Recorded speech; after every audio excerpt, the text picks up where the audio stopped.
So hello and welcome. This week we're going to make a little adorable little pom-pom hat. There's no sewing machine this week, we're all going to be doing it by hand.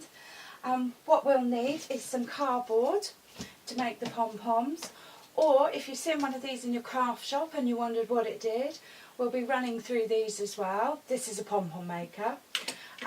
Ball of wool, I've gone for an acrylic mix, and some embroidery thread, a couple of needles, scissors, and scrap polar fleece, but any cloth will do, although I've chosen one that doesn't need hemming, that doesn't fray. Alright, hope you enjoy the video, and thank you for watching. So hello, we're going to have some fun this week, and we're going to make this little hat. What you need is some wool for the pom-poms, and some thread, because we're hand sewing this week. I've got some embroidery thread just to do some embellishment. I've got a needle with some thread in ready. Now, cardboard, cut out the bits to make the pom-pom, and this is, okay, if you see these for sale, or if you've already got them, they're like magic. You make pom-poms in minutes. So I'm going to show you these anyway, and but I am going to show you how to do them as I would have done them, say, 40 years ago as a child. Of course we've got the cloth. I've got a tape measure, but we don't really need that. It's just as easy to measure this scrap of cloth around my head as it is to measure with the tape measure and transfer it to the cloth. Okay, so let's get going. To make the pom-poms, I cut round this mug, made a circle, cut round, and then I cut some holes in the middle, stabbed it through. Now, it is time consuming doing it this way, but it's as rewarding, you know, it looks good, and the advantage of this way is you can get them any size you want, so there's no worries there. Now what you can do is you can either make sort of 10 little balls, so you pull the thread through and just keep on going round, and when the wool comes to the centre then we'll show it off. I'll show you that bit. We cut it all off and tie it all up. So that's basically what you do. With one of these, well, I suppose gadgets, it could be a machine, I suppose it's got moving parts. You take your wool again, and you literally just wind it like this. So it is as simple as that. I think I paid for a set of 8, 4 different sizes. I think I paid about $8, so got them off the internet. I've never seen them for sale, but you know, that's fine. That just means that I live in an area with no big shops. Okay, so I'm going to wiggle this round. Now I've chosen a double knit wool, and it's mainly an acrylic blend. Anyone that's a knitter will know that washing real wool can be a bit of a problem, and I want this to be quite an easy wear hat.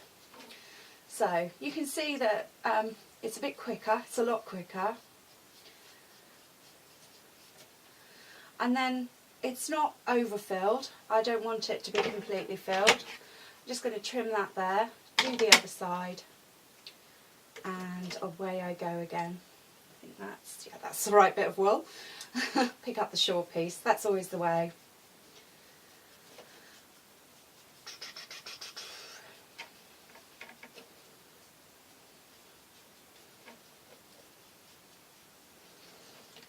So yes, you can see now why I'm going to come back to that bit, the other type of pom-poms, off screen, because this is super quick compared with them.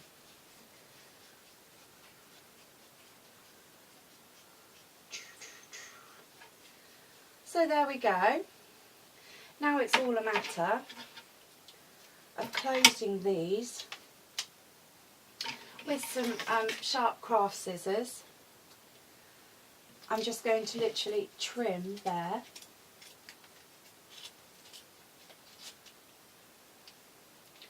And trim the other side. I'm making sure I hold it in with my thumb and my forefinger. A piece of wool, and I slide that in between the two bits. I do with a tight knot. And there we go. It's magic. It's a pom-pom. Very carefully, I've just got to ease this out of the gadget. And it pops out. There we go. So, little pom-poms for our hat. But that's only if you've got one of those machines or you've seen them for sale and you wanted to know how it worked. So let's get on with the hat. I've literally got an off-cut here. If I was going to buy the fabric, then I'd buy something that didn't fray. I've got polar fleece, and it's relatively cheap, made out of recycled milk cartons. So I'm going to measure my head. Now, I would say I have an average sized head, but you know, measure your own. So that's the full length of my head. I don't need to worry about seam allowance on the folded corner, but I do need to worry about seam allowance on the hemming side, but not as much as if I was doing it with a sewing machine, because it will just get in the way. So that's lovely. Go up to there. I don't want it too tight. There is nothing worse. I'm going to put this away so I know where it is. And I am just going to trim this.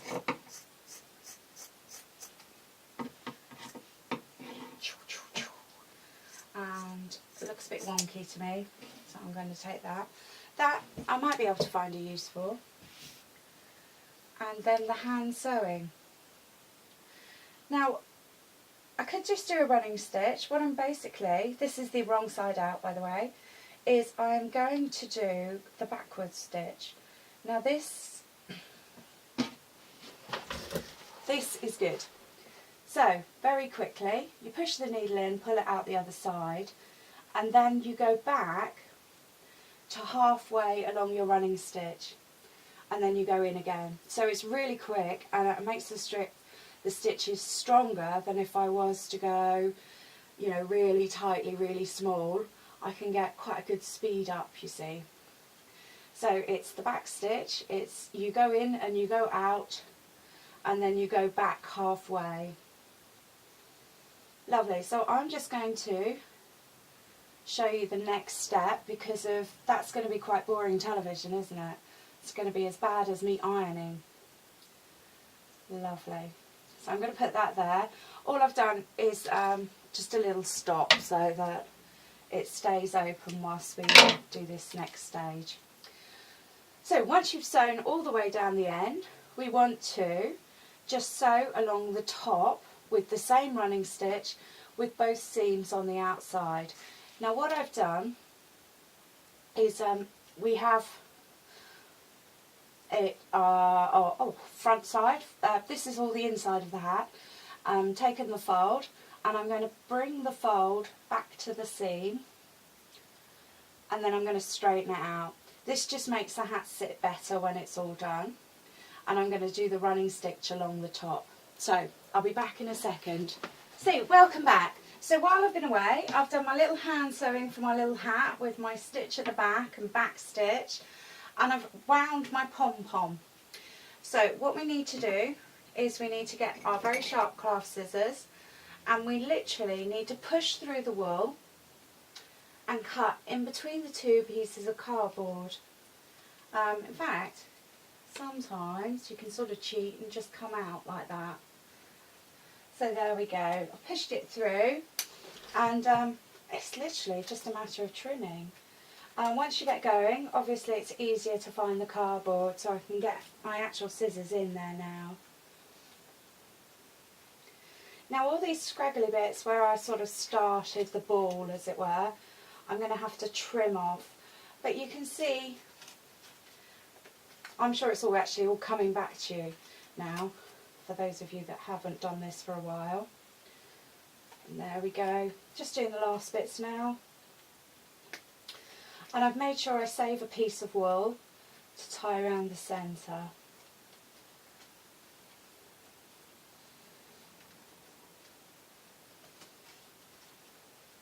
I'm using corrugated cardboard from a box.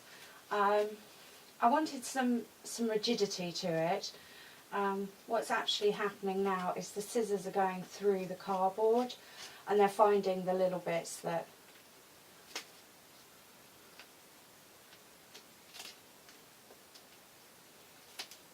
so it might not have been a good idea.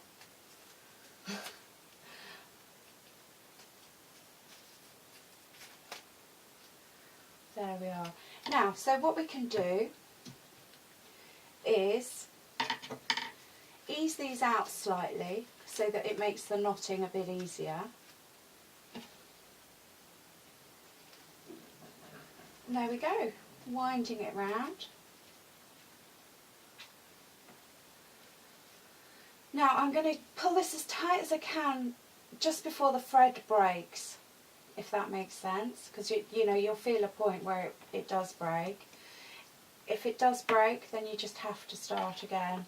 So that's done now, that's double knotted, and then you can either cut the cardboard. I think we always used to use them twice as children, so but this is just going to misshape it, so I'm going to cut it. Lovely.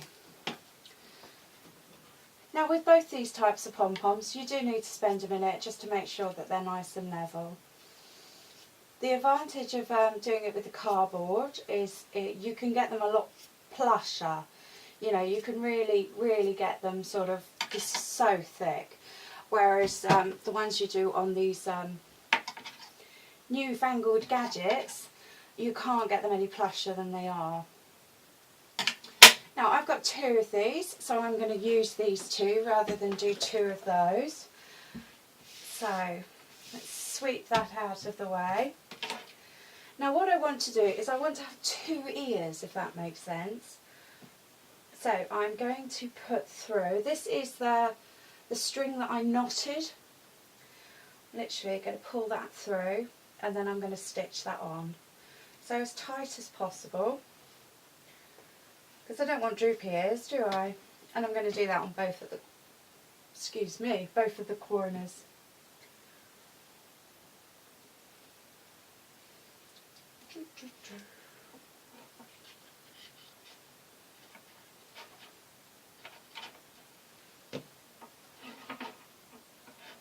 Lovely, so I've got my needle and thread.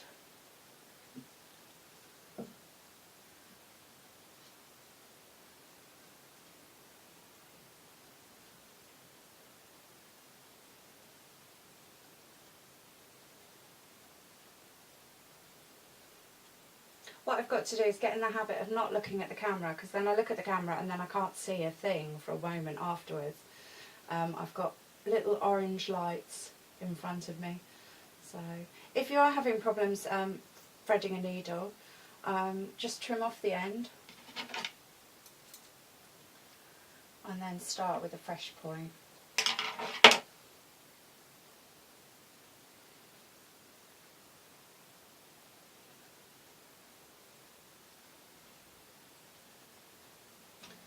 Yeah, there is supposed to be a natural breadth to the thread,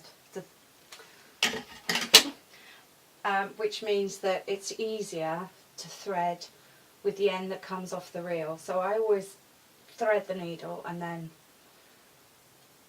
cut it off the reel. Now I have no idea if this is true. I suppose if I really wanted to, I could look under a microscope and I could see if that was true. So I'm going to go back to the back stitch as well. It's such a good stitch for things like this because it also pulls them together, because this is quite fluffy fabric, but we want it fluffy because we want it for a hat. And whilst I was doing the pom-poms, I was thinking, well, this is such an excellent present for a friend. She has a baby recently, and I know she has a lot of trouble finding hats for the baby now that the winter season is out. So yes, you know, things that you don't naturally think of as somebody who doesn't have a baby at the time. But I do remember that when I had babies, I had exactly the same problem, that I hadn't thought about buying hats or winter clothes while the baby was still growing, because they grow so fast.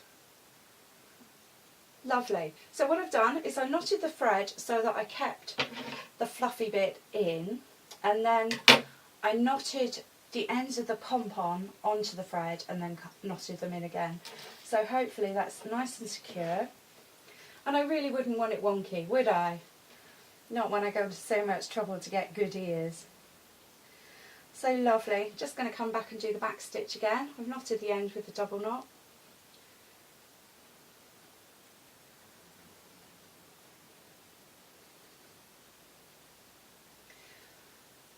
Now this stuff doesn't fray, and I'm making use of that, and in fact what I'm doing is I'm using it as part of the design.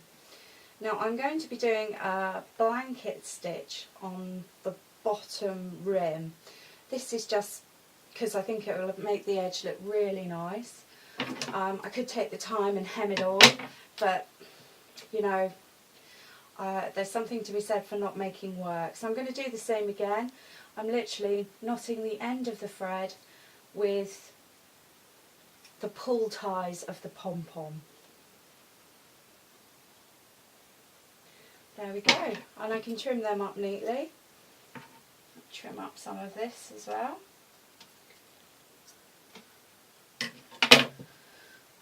So we're very nearly at the last step.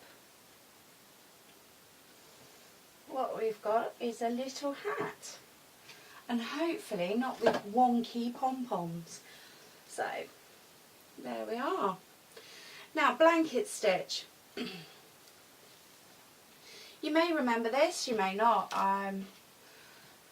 It used to be on everything really, and I think you can buy sewing machines nowadays, industrial ones with blanket stitch on. So what I'm going to do is, for no reason other than I've got to start somewhere, is I'm going to start at the end.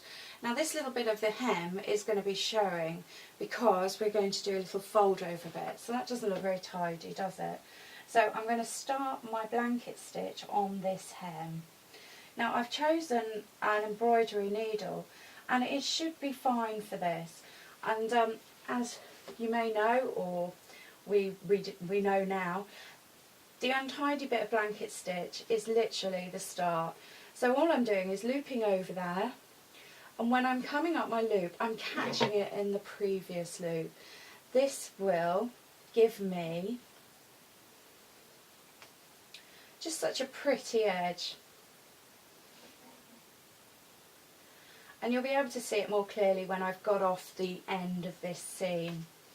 I am going to, probably with the same colour, with the same colour as the hat, just do a couple of stitches to hold the fold up.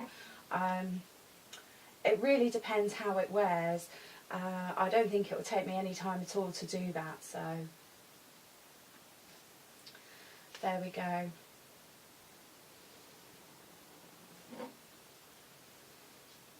So we're just coming onto the side now, and all I'm going to do is literally run round this hat, picking up the previous loop every stitch I do. Now there is a, if you're left-handed you do it this way, and if you're right-handed you do it this way. So if you want to practice on a scrap, please do, but you will find a sort of natural rhythm and a natural spacing, because I'm probably going a bit wide here, but you know, that's probably my problem. Alright, I'm going to switch the camera off and I'm going to be back with the rest of this carpet seamed. Okay, I say carpet seamed, blanket stitched. Alright, thank you. So, while you've been away, I've done just round the top here in that lovely blanket stitch. Just finishing off the knot here.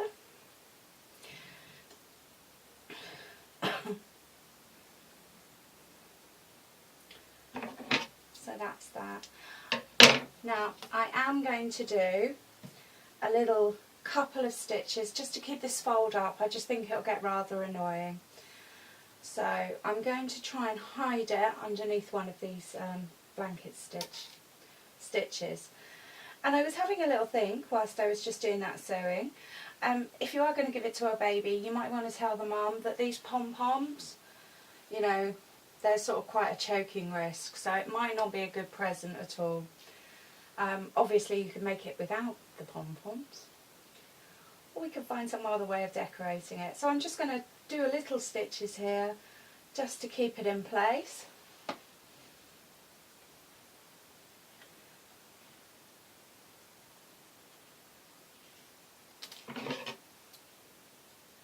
There we go.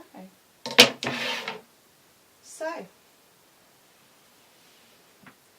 there we are, a little easy sew pom-pom hat, which is great fun and quite easy to wear. Thank you for taking the time to watch.